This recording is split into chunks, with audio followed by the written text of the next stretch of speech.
Welcome back to another segment of the BCS Report. Brandon Clay, I'm Marcus Burnett. Great lineup of topics. Today, Brandon, let's start off with the Dix Nationals event. The teams have been selected. One of the best events to play in the country. It's amazing how that event has evolved, Marcus. I remember when they were first getting started and trying to build it up, and now the name really speaks for itself. It definitely is a premier destination for boys teams and for girls teams. This year, all 12 of the teams, 8 boys, 4 girls, are currently ranked in the top 25 in the country. And no surprise, you've got Mount Verde, Kevin Boyle's team down out of Florida, and then Oak Hill, Steve Smith's group headlining the event.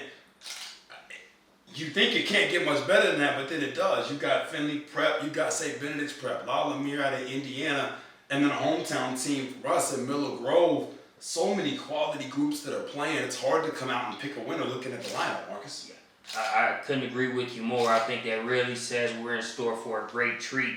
And that's just on the boys' side. You look at the girls' side of things, Riverdale Baptist out of the Maryland area, St. Francis, another Atlanta-based team, then Seton Catholic and Rybald rounding out that lineup. Just great basketball on both sides of the coin. Well, when you look at Riverdale Baptist on the girls' side, Sam Caldwell's done a great job with that program. Diane Richardson was at the head of that. She moved on to the collegiate level. Now Sam has stepped in and really kept that thing going at a very, very high rate right now. They are sitting in the top 10 of the country.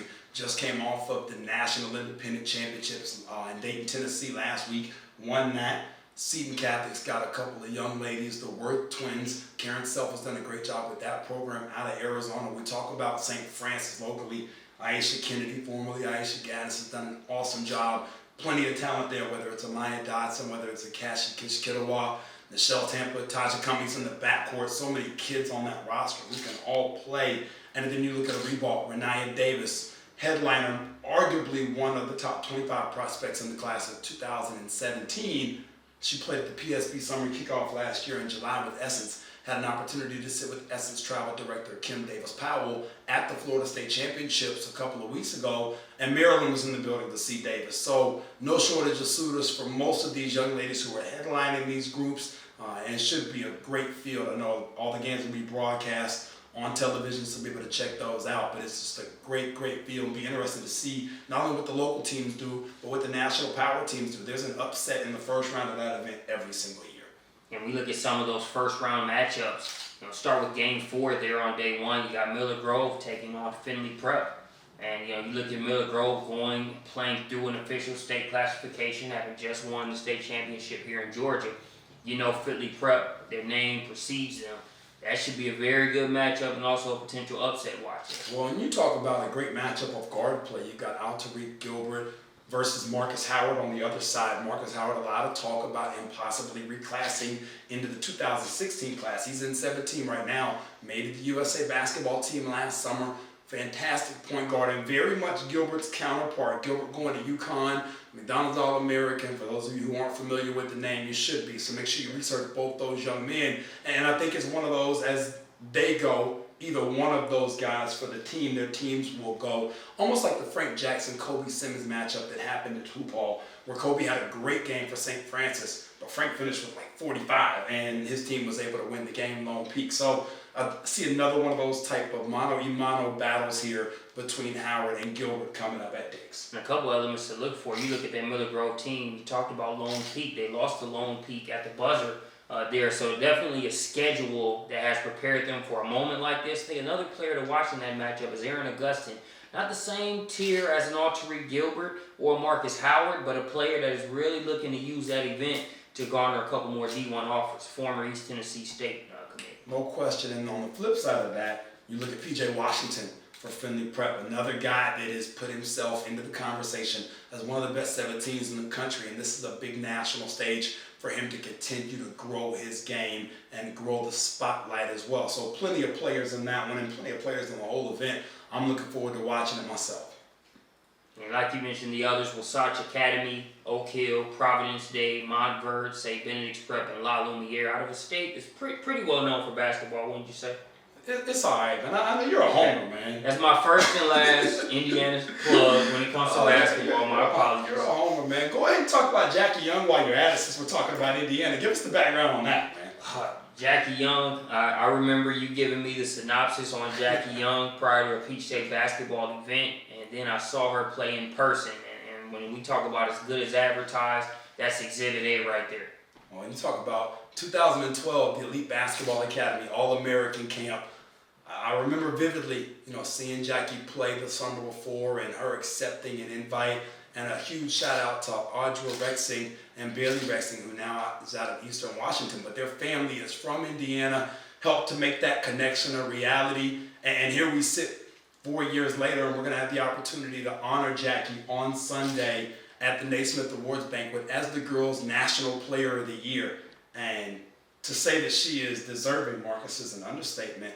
All-time leading scorer, boys or girls, inside of the Hoosier State, is going on to play at Notre Dame, and quite frankly, in a 16 class that has plenty of stars at the top, she could shine the brightest. Her college teammate, Aaron Boley, also in this class, will enter as a 16 from Notre Dame, was another kid that was first team, all Naismith, garnered some Vulture Player of the Year, Joyner Holmes, Lauren Cox, Krista Dangerfield. Plenty of kids that made the decision hard, first year sitting as the chairman and coordinator of the voting, but Jackie ended up winning it all. So congratulations to her, to her high school Princeton, and to her club team, the Indy Lady Gym Rats. Former coach Yandy Rago will be escorting her down on Sunday to take part in the ceremony. So that's the Naismith Player of the Year there on the girls' side of things. Let's jump over to the boys' side, the trophy selection there. Lonzo Ball had arguably the best high school season of anybody that I've seen in my 14 years of covering the sport. 6'5" point guard, headed to UCLA, Chino Hills High School in California. And when I tell y'all at home he made this thing look like a video game, it was like he was sitting back with the controller in his hand, just pressing buttons. It was crazy, Marcus. Watching at City of Palms, and his new nickname should be Mr. Triple-Double. 15 triple-doubles on the season as a 6'5" point guard. He made a pass so mean during hoop hall back in January, caught the basketball on one end line, fading out of bounds, Marcus, throws it the length of his court to his brother, who then caught it and finished it. I mean, it must have been an 84-foot pass. It reminds me of Mike Vick in the Virginia Tech days, when he would just run around, scramble, Florida State's trying to catch it, and they can't catch it, and all of a sudden he just heaves one, and you're like, oh, nice pass, man. That's how I feel about Ball and Ball's game, and it's just unbelievable to watch the type of year that he had, narrowly defeating Jason Tatum from Chaminade out of St. Louis, who also had a fantastic season. Ball's Chino Hills team being number one in the country probably gave him a little bit of an edge there when it came to the voting, but either young man would have been a great selection for us following up Ben Simmons in 2015 as the Naismith POI. On the college level, that Player of the Year hasn't been decided yet. Let's talk about some of the guys in the running, whether it's a Buddy Hield, Bryce Johnson. Talk about some of these potential finalists and what you see the race coming down to potentially. Well, when you look at it, I think Bryce Johnson's a great place to start in North Carolina. Really has put himself on the map in the second half of the season. That 39-point, 23-rebound performance. How can you not at least give some credit there? I mean, that's fantastic. You talk about what Buddy Hield has done over the course of the season, whether it's the 40-plus spot on Fog Allen Fieldhouse floor there against Kansas. I mean, the young man's averaging 25 a night, 5.5 boards for a team that at one point was number one in the country. And quite honestly, might not have another first-round NBA pick on the roster with him at any point. So when you look at Perry Ellis, Wayne Selden out of Kansas, I mean, a ton of guys that you could mention in there. I think Ben Simmons, for as much expectation and hype as there was going into the season for that young man, the freshman at LSU, we had a number one in our high school rankings last year in 2015. People were even saying that Scala Bissier at Kentucky might be better than Simmons. We disagreed, and he's put up the numbers to back that up for us, averaging 19.6, that's points, 11-plus rebounds a night, and 5 assists. So I get it, the LSU's not performed to the level of which you hoped that they would, but Simmons has definitely held up his end of the bargain individually. And then I think another guy that made the 10 semifinalist list, Tyler Eulis from Kentucky. Now, maybe he doesn't win Player of the Year at the end of the day, but the diminutive point guard, only 5'9", but has played out of his mind, Marcus, has been able to average 19 points and just over 7 assists for a Kentucky team that is starting to get it rolling.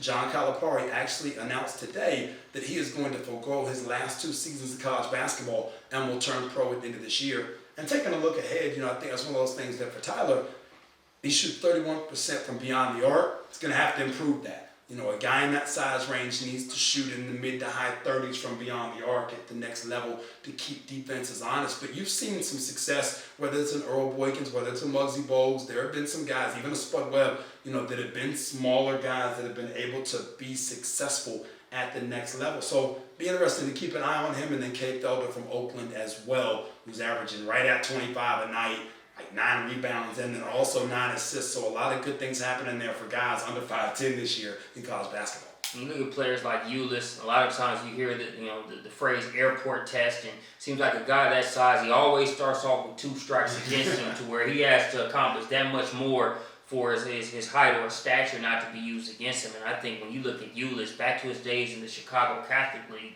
one of the more physical leagues that you'll find in the country, you'd always hear about this guy Calipari was recruiting, and then you see him play and see, okay, I definitely get why, despite that height listing in the roster book, why this guy's going to Kentucky.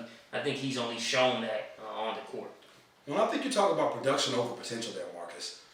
I say all the time, potential will get a coach fired. You have 12 people on the roster. Hey, so-and-so's got potential. That's great until you play a team full of people that produce, and then you're in trouble. So you've got to have some guys like Tyler that maybe don't pass that airport test. But when it's time and the lights are on and there are 15, 20,000 people inside a Rupp Arena, they produce. You got to have some people like that, and he definitely has been one for Calipari's Wildcats this season. There have been some talks about a new, I won't say changing of the guard, but Grayson Allen taking on that Duke guy that you love to hate role. Not only with his ability to kind of demand that respect with his production on court, but also just some of the swagger and things of that nature. Your thoughts on the season he's having there for the Blue Devils? He's definitely having a J.J. Redick-like season. You know, maybe not the numbers that J.J. put up, but definitely filling that role as that perimeter guy that can do a little more than just make a jump shot. He's not going to talk crazy to you, but he's going to make sure you understand that he's nice. And as a result, nobody likes him. It's just kind of what it is. We like to hate guys that go to Duke. Leitner, Grant Hill caught some of that flack. You look at J.J. Redick, I mean, throughout the course of history, yeah. It's great because Wojo is the smallest but easily the most demonstrative of any of those guys and has done a heck of a job. You talk about Marquette and the job that he's doing there.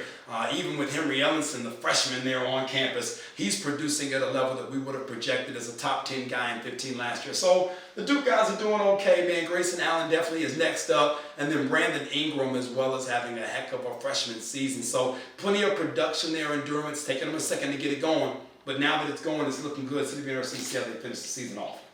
And see how Allen improves that footwork. He's had some issues with footwork at different points throughout the game. I mean, he might have taken 4 steps to win the game. He might not have. He won the game. We're going to let it ride.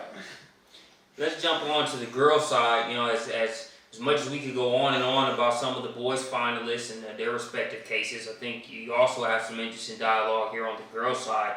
You know, Brianna Stewart, she's always going to be in the mix when it comes to that. But Kelsey Mitchell, Kelsey Plum, others make sure that this isn't just a one-pony race. Your thoughts? I definitely think Stewart's the favorite. You know, there's no need to deny the elephant in the room, right? She's really good, has done it at a high level for 3 years. And people can say whatever they want about awards.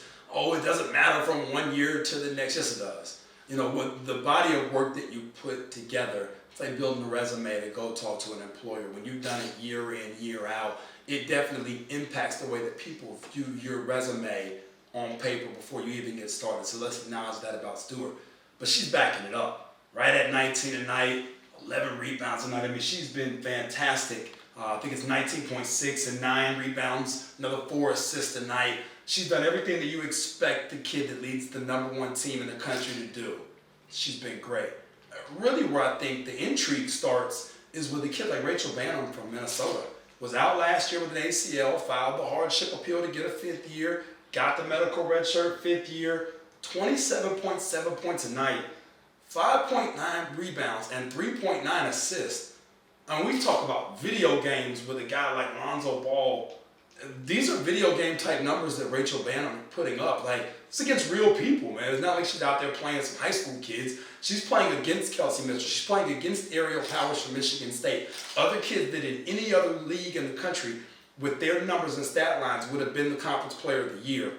Banham goes in and gets it done and snags that trophy while she's at it. Then you look at Mitchell, her Big Ten Conference counterpart, and Mitchell's numbers, nothing to play with. 25 and a half a night, 3 rebounds, another 3 assists. Every single night, she's bringing it. So you've got 2 kids in one league that arguably could win the Player of the Year in any other league, which is amazing. And then last but not least, I think you look at Kelsey Plum out of Washington and the job that the junior guard is doing for Coach Mike Neighbors. And having been on campus a couple of times now during Plum's tenure there, just to watch the development of her relationship with the staff as a whole, but especially with Mike Neighbors, there was a great clip that the Pac-12 Conference captured during the course of the year where there was a timeout in the huddle and Plum and Neighbors are sitting together, standing together, away from the team.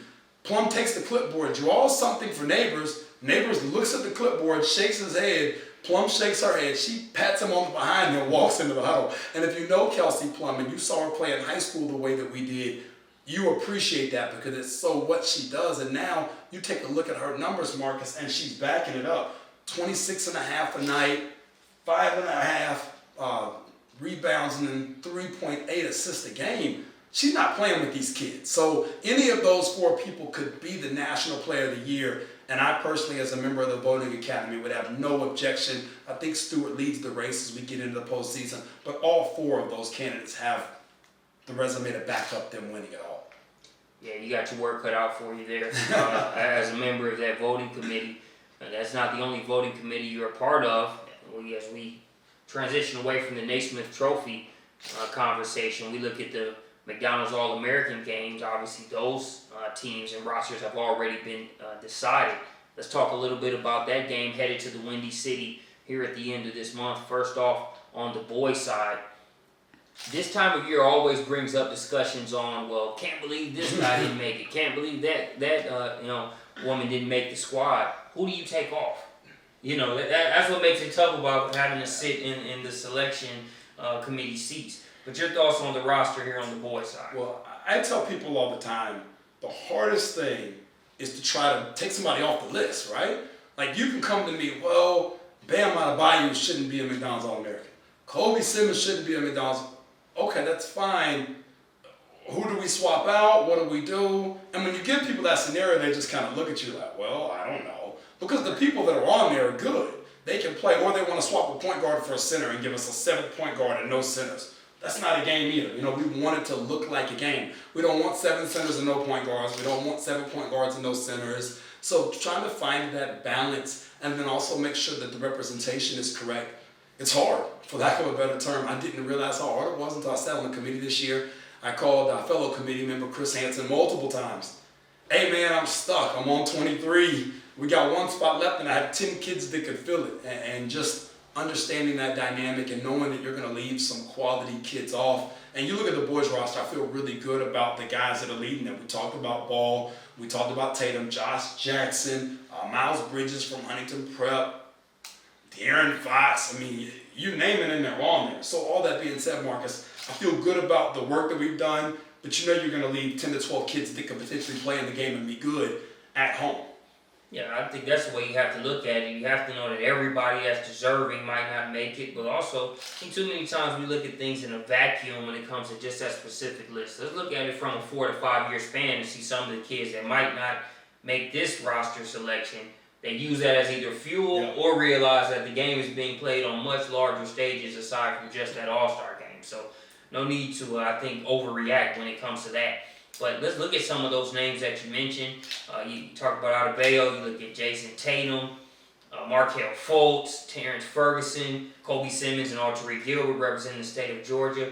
It should make for some very good practice sessions there, long before the cameras are rolling on ESPN for the game. Well, and they get a ton of NBA scouts that come out. Our international director of scouting, Kyle Moore, will be there for the duration. He goes every year, Monday through game day, and takes in the practices. You talk about a guy like Adebayo that's going to Kentucky, and he is just a monster. Grabs the ball off the glass, can handle it, can go coast to coast, can shoot the 12 to 15 footer. I actually was talking with my dad the other day. We were breaking down the rosters, and John Clay is a sports junkie, so it was just informing John Clay of some of the guys that I've seen, and he was reading some of the Brandon Clay scoutingreport.com, player cards on the site, and he was like, who's this Bam kid, man? He looks like he's pretty good. And I'm like, Yeah, Dan, he's all right, man. He's 6'9" and like 240. He's going to be okay. And his skill set already, you look at him and he reminds you of, say, Kenneth Berry, who's in the NBA now, physically.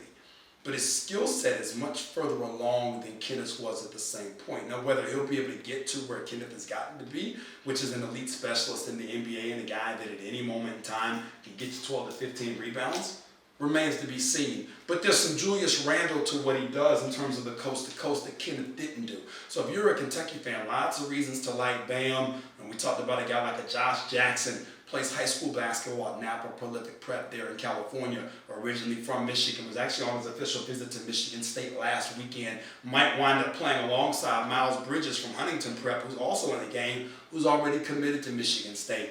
Jackson is smooth, he's a great athlete, quick rides, gets up off the floor in a hurry, can shoot it. He does a little bit of everything. Was at USA Basketball this fall and was just so impressive the way that he's rounded out his game. Not only an athlete, but he's a skilled guy too, so let's make sure we get that there documented.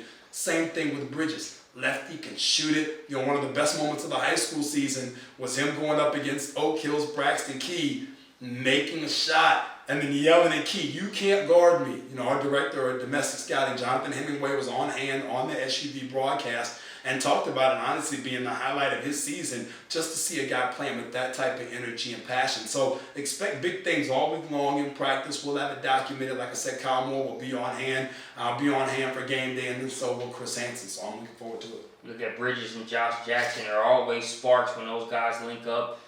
Their teams in Prolific Prep and Huntington Prep have played each other in 3 exhibition games prior to facing off at the Flying to the Hoop Invitational we broadcasted back on MLK weekend. And you talk about a great game that I'm sure a lot of people have seen the finish to.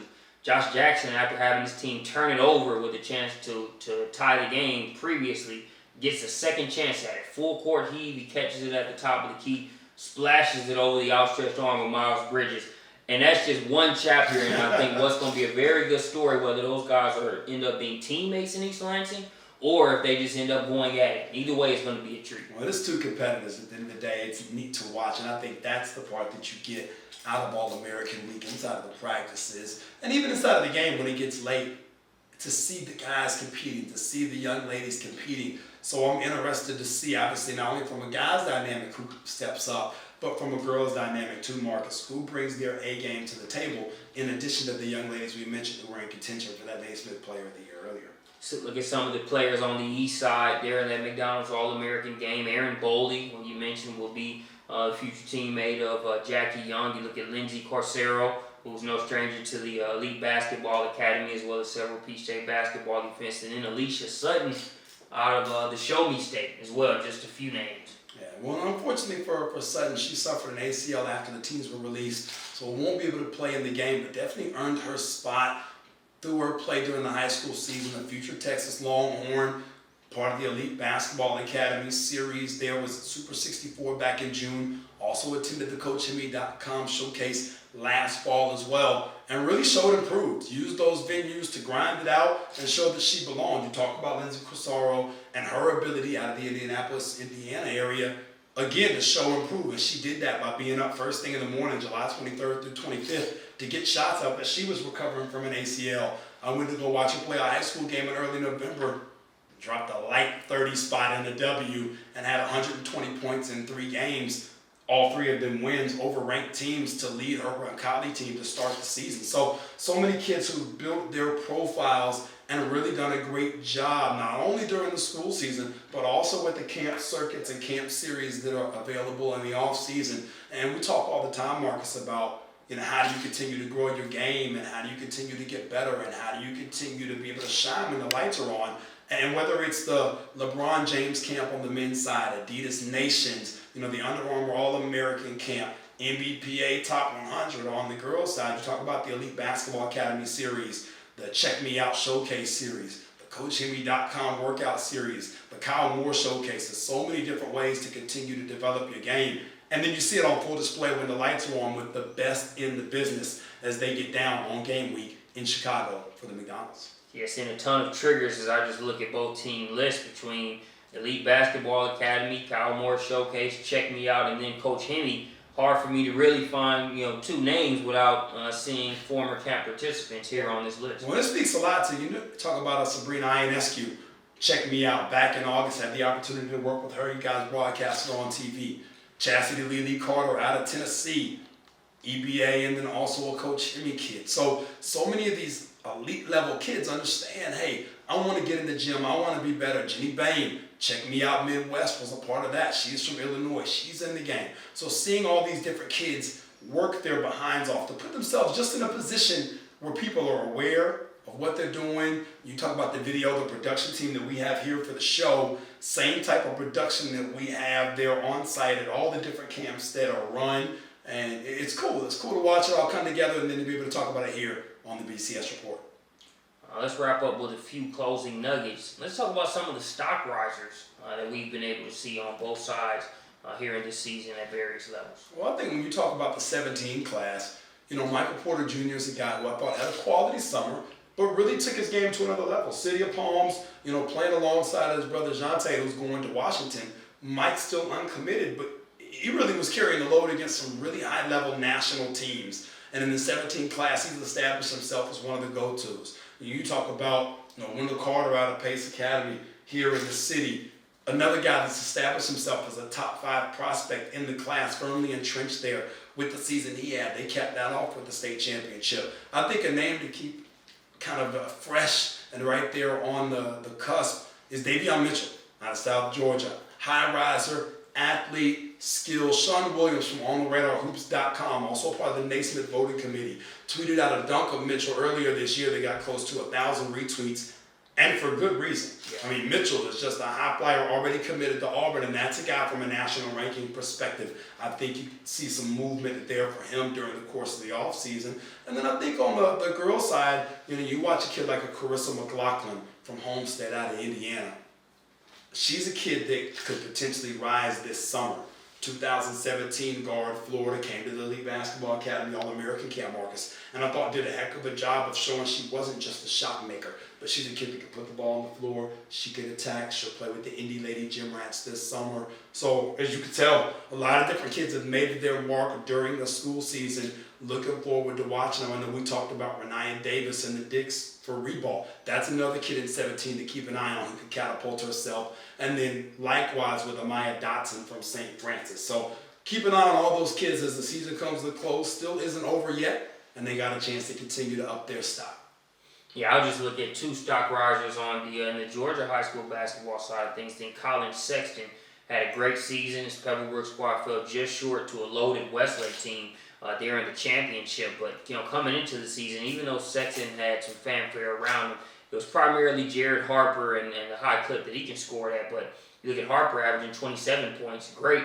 Colin Sexton comes in at 28.3 points per game this season. Well, those fellows were fantastic. I had the opportunity to broadcast their game from the aforementioned Sean Williams event after Thanksgiving. I know one of our production team members, Jordan Davis, was also on hand helping out with some social media and things like that. We had a conversation, myself, Jordan, Sean, and Jonathan Hemingway, after the Pebblebrook game had ended, that, man, this Sexton kid, he's a top 50 caliber guy next year. And honestly, if he does what I think he's going to do on the circuit with Southern Stampede and then in some of the camps that we mentioned earlier, could very well play himself up the ladder. It reminds me of Malik Beasley, who's having such a great freshman season at Florida State. And I remember the times when it was Kaiser Gates and Kobe Simmons, and Beasley was kind of an afterthought. And game after game after game and highlight after highlight after highlight, Beasley rose his stock through his play and his production. Expect the same thing from Colin this summer after a great school season. And then my last stock riser, we jump to the Palmetto State. They're at 22 Feet Academy. Jordan Bowden having a very solid season when you look at the national schedule those guys have put together. No D1 offers as a result of not playing a ton on the club ball circuit coming into the season, but since then he's picked up Marquette, Utah, Providence has offered recently, so keep an eye on the sharpshooting wing there at 22 feet. When you look at Bowden, I also want to make sure that we mention Nicholas Claxton from Legacy Charter up there, and then also Devontae Schuler from Irmo. So 3 guys inside the Palmetto State that really could see their stock blow up this summer as they get it rolling. I'm really excited to see what the summer holds. I'm ready to get back on the road. Been in the office here for the last month or so, tightening up the notes from the wintertime and getting our player rankings ready for a re-release But it's time for it. It's time to be back out on the circuit, get out to some of these major events and be able to see these young men and these young women play and earn their spots inside the BrandonClayScouting.com rankings. It's that time of year we couldn't be happier. We appreciate you joining us here on the BCS Report. Brandon Clay, Marcus Burnett, we're presented by Peach State Basketball. Thanks for joining us. Until next time. Any gym is home.